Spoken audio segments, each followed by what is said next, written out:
कुर्बान जाऊं मियाँ साहब क्या खूब लिखते हैं। लंबी रात जुदाई वाली सोवरियां दी केड़ा खबर ले आवे सजना दूर ज्ञान दी रात पवे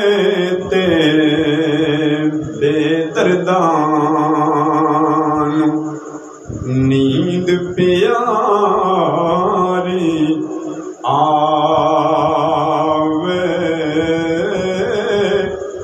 दर्द मंदानू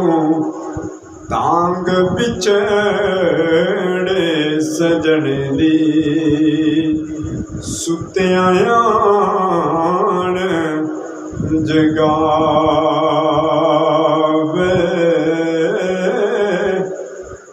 बहुत प्यारा शेर है ये सब लिखते हैं कि आशिक आशिक हर कोई बनदा ते आशिक बनदा ही मर के जहर प्याला पी नहीं होगा ते आशिक पींदा पर के हिजर तेरा जे पानी मंगे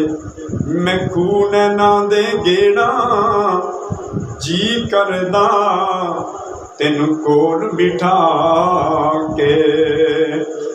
दर्द पुराने छेड़ा